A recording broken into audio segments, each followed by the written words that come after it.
Hello दोस्तों, क्या आप ये जानते हैं कि हर साल 10 लाख स्टूडेंट यूपीएससी के नाम पर अपनी जिंदगी बर्बाद कर रहे हैं। दिल्ली के मुखर्जी नगर में एक यूपीएससी छात्र के सुसाइड करने का मामला सामने। यूपीएससी की तैयारी कर रही अंजलि नाम की छात्रा ने 21 जुलाई को सुसाइड कर लिया था। दिल्ली के ओल्ड राजेंद्र नगर इलाके में एक कोचिंग सेंटर के बेसमेंट में पानी भर जाने से 3 छात्राओं को मौत हो गई है। जहाँ लाखों सपने आते हैं लेकिन हजारों लोग टूट जाते हैं। आज मैं आपको वो शॉकिंग ट्रूथ बताऊंगा जिसे हर कोचिंग माफिया आपसे छुपाते हैं। कोचिंग की रियलिटी ये है कि सपने बेचो और अपना पैसा बनाओ। Rouse coaching center where 3 UPSC aspirants drowned last month. इस वीडियो को पूरा देखें क्योंकि ये आपके या आपकी किसी करीबी की जिंदगी बचा सकते हैं। ये जो कमरा है इससे बड़ा किसी भी घर का बाथरूम होता होगा। 17 लोगों के ऊपर 2 वॉशरूम है। पर स्टूडेंट्स रहते हैं और ये सारा कूड़ा यहाँ पर पड़ा हुआ है।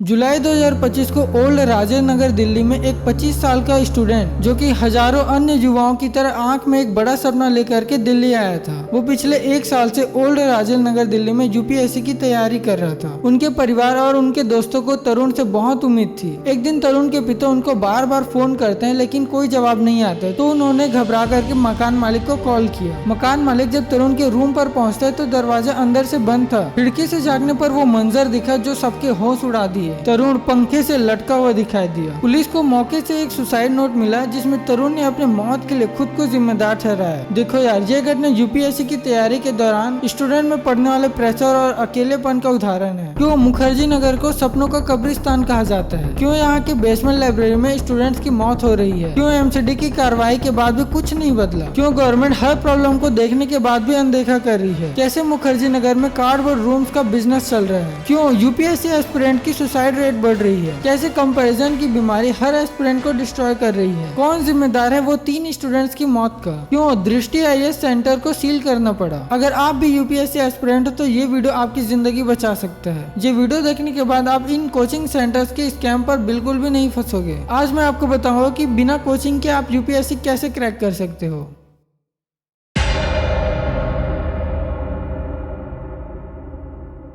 जुलाई 2024 को ओल्ड राजेंद्र नगर दिल्ली में महाराष्ट्र में रहने वाली अंजलि एक होनहार छात्र थी जिसका सपना था कि वो पहले ही प्रयास में यूपीएससी क्लियर करे और वो भी बाकी एक्सपीरियंस की तरह ओल्ड राजेंद्र नगर दिल्ली में तैयारी कर रही थी। लेकिन जब पहले ही प्रयास में उसको सफलता नहीं मिली तो बहुत ही ज्यादा डिप्रेशन में चली गई। अंजलि ने अपने कमरे में आत्महत्या कर ली और एक मार्मिक सुसाइड नोट छोड़ा जो इस तैयारी के कई कड़े सच को बताता है। उसने लिखा, सॉरी मम्मी पापा, मैं डिप्रेशन से बाहर निकलने की बहुत कोशिश की पर नहीं कर पाया। मेरा सपना था कि पहले ही प्रयास में यूपीएससी क्लियर करूं। उसने अपने नोट में पीजी और हॉस्टल में की जाने वाली लूट का जिक्र किया जिससे छात्रों पर आर्थिक बोझ बढ़ता है। उसने सरकार से परीक्षा और धांधली रोकने और रोजगार अवसर प्रदान करने का अपील किया। अंजलि की कहानी बताते कि ये परीक्षा सिर्फ एक परीक्षा का दबाव नहीं है बल्कि आर्थिक और मानसिक भी होता है जो कई बार असहनीय हो जाता है। लेकिन रुकिए, ये तो सिर्फ एक शुरुआत है। यूपीएससी की तैयारी बहुत ही ज्यादा मुश्किल है। रोजाना 10 से 12 घंटे पढ़ना पड़ता है। सफलता का कोई पक्का नहीं है। लाखों बच्चे पढ़ते हैं लेकिन कुछ 100 ही पास हो पाते हैं। ये सोच सोच कर बहुत ही ज्यादा तनाव होता है। कई बच्चे डिप्रेशन में चले जाते हैं और नींद नहीं आती है। मन उदास रहता है और हमेशा डर बना रहता है। यूपीएससी का सिलेबस और पढ़ाई इतना ज्यादा होता है कि दोस्तों से मिलना या फिर परिवार से मिलना बहुत ही ज्यादा कम हो जाता है। स्टूडेंट्स जो है शादी में नहीं जाते, दोस्तों से घूमना फिरना छोड़ देते हैं। घर में सबसे बात करना कम हो जाता है। अकेले रहना पड़ता है। ये बहुत ही ज्यादा दुखदायी होता है। गरीब घर के बच्चे के लिए और भी ज्यादा प्रॉब्लम क्रिएट होता है क्योंकि पढ़ाई के साथ साथ उनकी चिंताएं और भी ज्यादा बढ़ जाती है। हमेशा से यही डर बना होता है कि होगा या नहीं,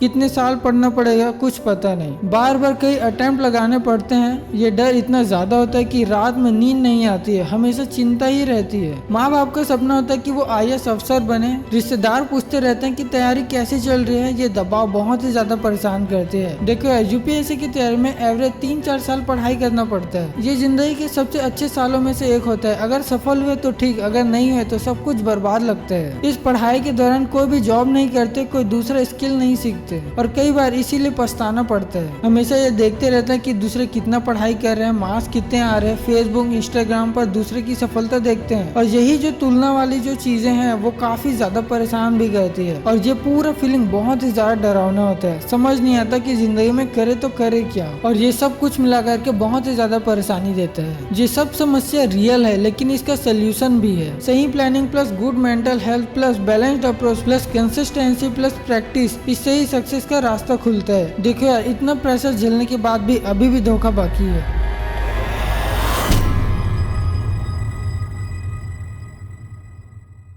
दिल्ली का मुखर्जी नगर एस्पिरेंट्स के लिए एक जाना पहचाना नाम है। ये सिर्फ एक पिन कोड नहीं बल्कि लाखों युवाओं की आशाओं का केंद्र है। 3 यूपीएससी एस्पिरेंट के बेसमेंट लाइब्रेरी में डूब करके मौत हो गई। डेथ होने के बाद इंफ्रास्ट्रक्चर और ड्रेनेज सिस्टम की समस्या सामने आई। सबसे बड़ी प्रॉब्लम ये सामने आई कि 500 स्टूडेंट्स के साथ बेसमेंट क्लास में सिर्फ एक एग्जिट होता है, जो कि इनलीगल है। दोस्तों, जब हम इसमें और भी ज्यादा रिसर्च करते हैं तो पता चलता है कि बेसमेंट लाइब्रेरी में प्रॉपरली वेंटिलेशन ही नहीं है, फायर सेफ्टी मशीन नहीं है, इमरजेंसी एग्जिट नहीं है, ड्रेनेज सिस्टम फेलियर है और बाढ़ आने का भी बहुत ही ज्यादा खतरा है। लेकिन इन सब सेफ्टी चीजों को इग्नोर करके कोचिंग्स और लाइब्रेरीज चलाई जा रही है। दोस्तों, आगे जो बताने वाला हूँ उससे आपको लगेगा कि इंसानियत का मजाक बनाया जा रहा है। जब स्टूडेंट्स के रूम्स को देखा जाता है, स्टूडेंट्स जो है कार्डबोर्ड जैसे रूम में रह रहे हैं, सर्वाइव कर रहे हैं छोटे से स्पेस में। ये जो कमरा है ये इससे बड़ा किसी भी घर का बाथरूम होता होगा। एक बिस्तर, एक छोटा टेबल, एक चेयर मिलता है और विंडोज ही नहीं है। अगर विंडोज है तो बहुत ही ज्यादा छोटे हैं। 8-10 हजार से 15 हजार तक की महीने का रेंट यहाँ पास आता है। उतने में भी शेयर्ड बाथरूम और किचन है, मतलब कि एक ही किचन या फिर एक ही बाथरूम में 5-10 लोग जाते हैं। इस तरीके से 17 लोग रहते हैं पीजी में, 17 लोगों के ऊपर 2 वॉशरूम है। अगर आगे मैं मुखर्जी नगर की और भी डिटेल्ड बात करूं, अगर खाने की बात करूं तो बासी खाना या फिर क्वालिटी में कॉम्प्रोमाइज किया जाता है और कई सारे केसेस में इंटरनेट की भी इशू देखी गई है। जब हम लाइब्रेरीज कैंडिडेट्स के ऊपर और भी ज्यादा डेप्थ में रिसर्च करते हैं तो पता चलता है कि लाइब्रेरीज में सिर्फ 1 फुट की जगह मिलती है और ये अनहैबिटेड कंडीशंस है। 6 से 8 घंटे एक ही चेयर में बैठ करके पढ़ाई करना पड़ता है। एसी फैन की प्रॉपर अरेंजमेंट ही नहीं है और ड्रिंकिंग वाटर की काफी ज्यादा शॉर्टेज दिखाई देती है और बाथरूम की फैसिलिटीज भी बहुत ही ज्यादा खतरनाक है। सुरक्षा संबंधी खतरनाक चीजें, रिसेंट इंसिडेंट सब कुछ बयां करती है। हाल में एग्जाम देने वाले एक एस्पिरेंट की इलेक्ट्रॉनिक से मृत्यु हो गई। पिछले साल मुखर्जी नगर और ओल्ड राजीव नगर में कम से कम 3 फायर इंसिडेंट हो चुकी है। यहाँ की सबसे खतरनाक चीज है इलेक्ट्रॉनिक वायरिंग प्रॉब्लम। अगर आप भी यूपीएससी एस्पिरेंट तो आपको बताता हूँ कि आपको क्या करना चाहिए। आप ऑनलाइन कोचिंग को प्रेफरेंस दे सकते हैं, होम स्टडी को प्राथमिकता दे सकते हैं, लोकल लाइब्रेरीज का इस्तेमाल कर सकते हैं, सेल्फ स्टडी और ग्रुप बना करके पढ़ाई कर सकते हैं। क्वालिटी ओवर क्वांटिटी, मतलब कि क्वालिटी पर ज्यादा फोकस और क्वांटिटी पर कम फोकस, इस स्ट्रेटजी को आप यूज कर सकते हैं। और अगर आप लोग कोचिंग सेंटर ज्वाइन करना चाहते हैं तो आपको बताता हूँ कि किसी भी कोचिंग सेंटर्स में ज्वाइन करने से पहले प्रॉपर वेरिफिकेशन कर लेना चाहिए, सेफ्टी मेजरमेंट्स को चेक करना चाहिए, रिव्यूज करना चाहिए और रियलिटी को समझना चाहिए और सबसे इम्पोर्टेंट फाइनेंशियल प्लानिंग प्रॉपरली करनी चाहिए।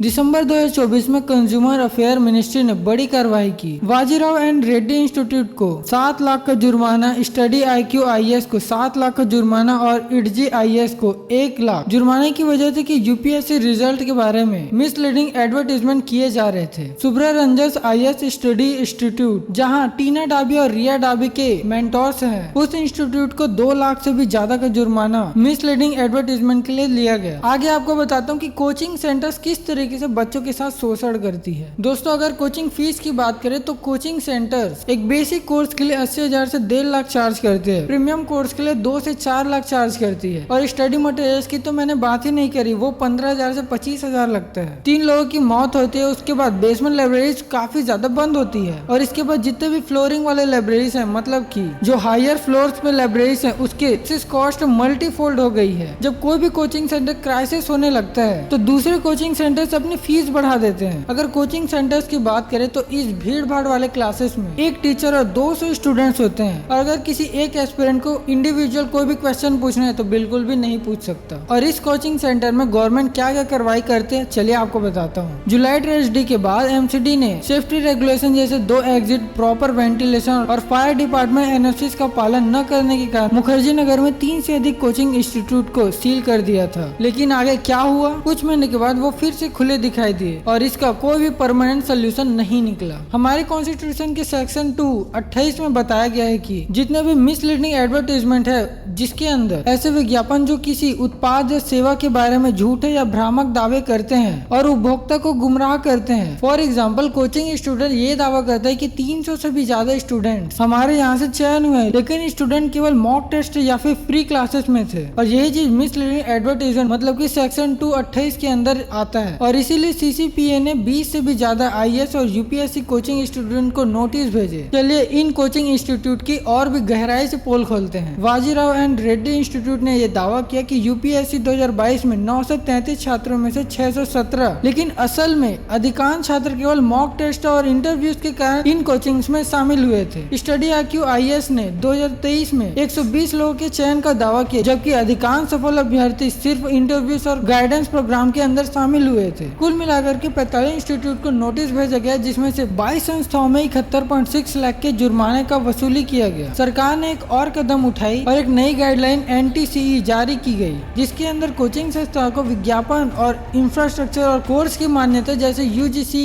आदि यहाँ पर दिया गया। गाइस, अगर आप लोग अभी तक इस वीडियो को देख रहे हो, इसका मतलब है कि आप UPSC से रिलेटेड काफी ज्यादा सिंसियर हो। चलिए आपको बताता हूँ कि आपको करना क्या चाहिए। कंक्लूजन की बात करते हैं इस वीडियो की। देखो यार, UPSC की तैयारी एक लंबी यात्रा है। इस जर्नी में सबसे इम्पोर्टेंट चीज है मेंटल पीस और इमोशनल बैलेंस। कभी कभी आपको म्यूजिक सुनना चाहिए, फ्रेंड्स और फैमिली के साथ बात करते रहना चाहिए, और हो सके तो डेफिनेटली सबसे इम्पोर्टेंट चीज आपको एक्सरसाइज जरूर करनी चाहिए या फिर रनिंग में जाना चाहिए। देखो यार, मुखर्जी नगर एक इमोशन है, लेकिन ये एक्सप्लोटेशन हब है, जहाँ लाखों सपने आते हैं लेकिन हजारों लोग टूट जाते हैं। आपको ये चीज ध्यान में